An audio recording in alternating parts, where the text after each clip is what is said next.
মাত্র একটি tips follow করে সংরক্ষণ করে রাখুন সারা বছরের জন্য ফুলকপি। যেমনই রাখবেন তেমনই থাকবে, কোনো প্রকার কালার পরিবর্তন হবে না, স্বাদ পরিবর্তন হবে না, শুধুমাত্র নিয়মটা ফলো করতে হবে। আর এই নিয়মটা দেখতে হলে কোনো প্রকার স্কিপ করবেন না। আসসালামু আলাইকুম রহমতুল্লাহ। দর্শক কেমন আছেন? আশা করি সবাই ভালো। এখন কিন্তু পুষ মাস, আর পুষ মাসে কিন্তু টাটকা ফুলকপি পাওয়া যায়। শুধুমাত্র যে ফুলকপি সংরক্ষণ করা যায় এমন না, ফুলকপি ডাঁটাগুলো কিন্তু এখন একেবারে নরম থাকে, তাই এক ডিলে দু পাখি মেরে দুটো জিনিসই কিন্তু আমরা সঠিকভাবে সংরক্ষণ করে রাখতে পারি। ফুলকপির পাশাপাশি ফুলকপি ডাঁটাগুলো কিন্তু খুবই চমৎকারভাবে কিন্তু মজার হয়, বিশেষ করে পাকোড়া বলেন এবং রান্নার ক্ষেত্রে বলেন, ভর্তার ক্ষেত্রে বলেন, ফুলকপির ডাঁটা কিন্তু অসাধারণ লাগে। তাই অনেক সময় আমরা সিজন যখন চলে যায় আমরা ফুলকপির ডাঁটা খেতে পারি না, কেননা তখন ফুলকপি ডাঁটাগুলো শক্ত হয়ে যায় বা যে একটা শীতের সময় স্মেল থাকে সেটা কিন্তু আমরা পাই না। তাই এই জিনিসগুলো কিভাবে আপনারা ধরে রেখে সঠিকভাবে ফুলকপি সংরক্ষণ করবেন, ইনশাল্লাহ কোনো প্রকার স্কিপ করবেন না, তাহলে কিন্তু সঠিক পদ্ধতিটা আপনারা একদমই শিখতে পারবেন না।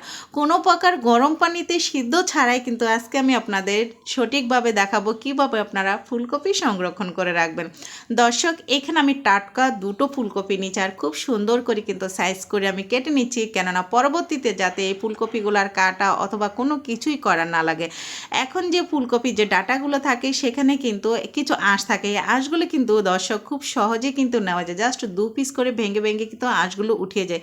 যেহেতু এখন কিন্তু মানে সিজনে কিন্তু এর ফুলকপির ডাঁটাগুলো কিন্তু একেবারে নরম থাকে।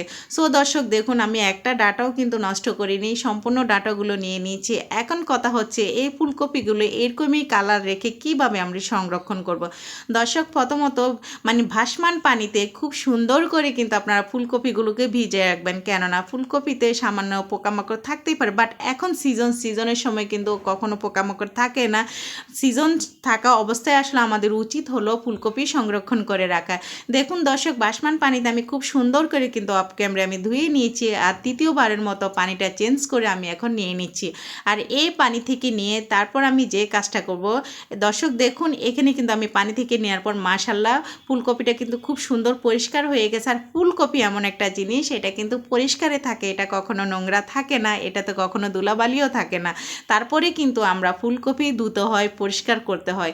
এখন আমি যে কাজটা করব দর্শক, আমি এখানে কুসুম কিছু গরম পানি আমি ব্যবহার করব। কুসুম গরম পানি বলতে আমি কিন্তু হাত ভিজাচ্ছি, তার মানে বুঝতেছেন যে এটা কিন্তু কুসুম গরম পানি।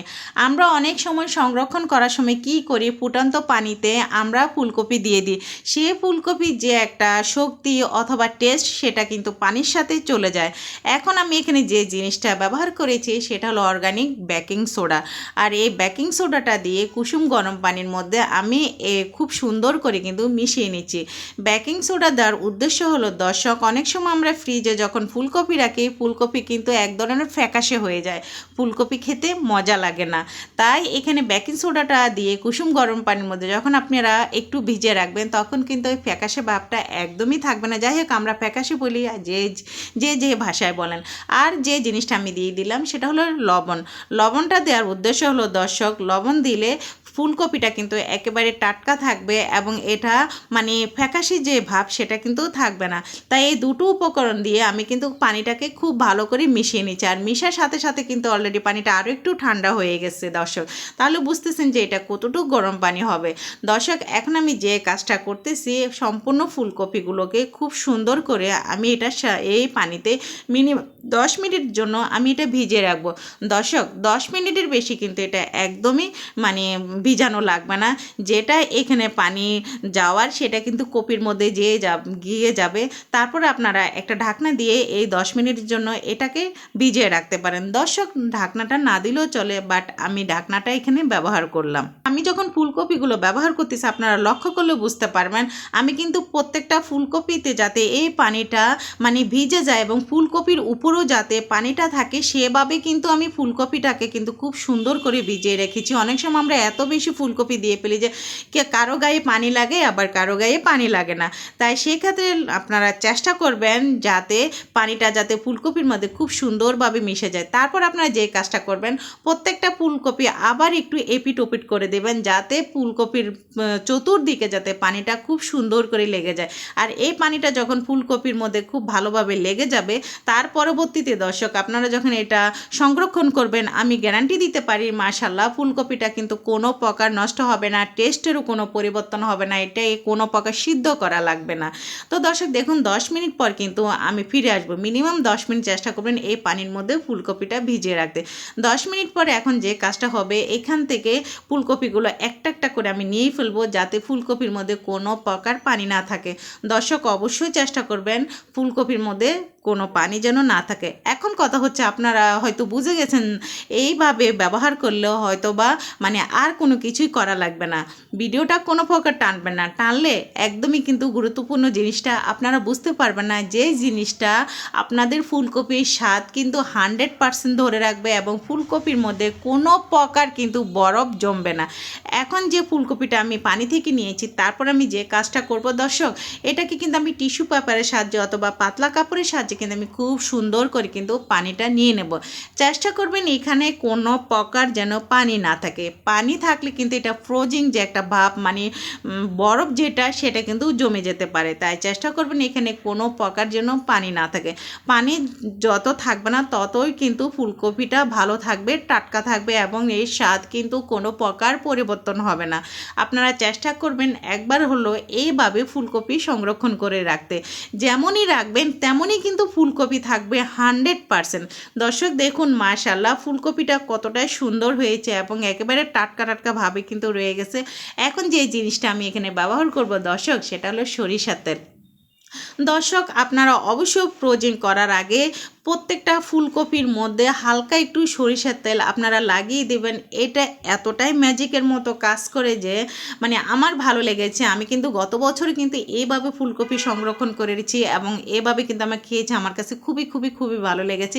বিশেষ করে কিন্তু সামনে রমজান আসতেছে, রমজান মাসে কিন্তু আমরা ইফতারে ফুলকপির পাকোড়া বলেন মানে ফুলকপির রেসিপি অথবা ফুলকপির রান্না কিন্তু আমরা খেতে খুবই পছন্দ করি। আর তখন কিন্তু এরকম টাটকা ফুলকপি কিন্তু থাকে না। তাই এইরকমভাবে যদি আপনারা ফুলকপিটা সংরক্ষণ করে রাখেন তাহলে কিন্তু আপনাদের ফুলকপি থাকবে একেবারে টাটকা। সেই সাথে দর্শক আপনারা লক্ষ্য করলে বুঝতে পারবেন আমি একটা বড় গামলা নিয়েছি, যাই হোক বল বলেন গামলা বলেন যেটা বলেন আমরা গামলা বলে থাকি। আর এই গামলার মধ্যে আমি কিন্তু ফুলকপিগুলো দিয়ে তারপর আমি দুবার কিন্তু ওইখানে সরিষার তেল ব্যবহার করেছি। এখন যে টাটকা ডাঁটা লবণীয় যে ডাঁটাটা আছে এই ডাঁটার মধ্যেই কিন্তু আমি সরিষার তেলটা দিয়ে দিচ্ছি। আর এখানে আমি আরও অনেকগুলোই ডাঁটা একসাথে রাখবো, কেননা এরকম করে ডাঁটা রেখে পরবর্তীতে খেতে কিন্তু আমার খুবই ভালো লাগে। বিশেষ করে কিন্তু এই ডাঁটার ভর্তাটা কিন্তু রমজান মাসে কিন্তু মুখে লেগে থাকে। তো দর্শক দেখুন এভাবে কিন্তু আমি মেখে রেখেছি আর এই ডাঁটাটা কিন্তু যেরকমই রেখেছি ইনশাল্লাহ সেরকমই থাকবে।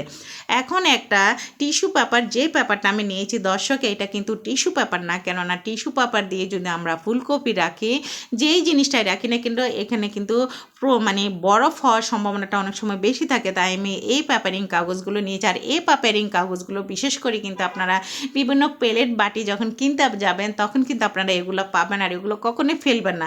ফ্রোজিংয়ের ক্ষেত্রে এই কাগজগুলো কিন্তু আমাদের খুবই গুরুত্বপূর্ণভাবে কিন্তু কাজ করে। দর্শক এখন আমি যে কাজটা করছি একটু ফাঁকা ফাঁকা করে মাশাআল্লাহ খুব সুন্দর করে কিন্তু আমি রেখে দিচ্ছি। আর এভাবে কিন্তু বক্স করে কিন্তু আমি ফ্রিজে এটা আমি রেখে দেবো, কেননা পরবর্তীতে রান্না বলেন পাকোড়া বলেন নাস্তা বলেন আমরা কিন্তু ফুলকপি খেতে পারবো। দর্শক সেমভাবে কিন্তু আমি এখানে ফুলকপি ডাটাগুলো কিন্তু খুব সুন্দর করে রেখেছি। বাট একটা জিনিস লক্ষ্য করলে আপনারা বুঝতে পারবেন আমি কিন্তু পাতার মধ্যে একটু সরিষার তেলের পরিমাণটা বাড়িয়ে দিয়েছি যাতে এই পাতাটা এরকমই টাটকা থাকে। দর্শক এইভাবে সংরক্ষণ করেন সবজি থাকবে একেবারে টাটকা। আল্লাহ হাফেজ, সবাই ভালো থাকবেন সুস্থ থাকবেন।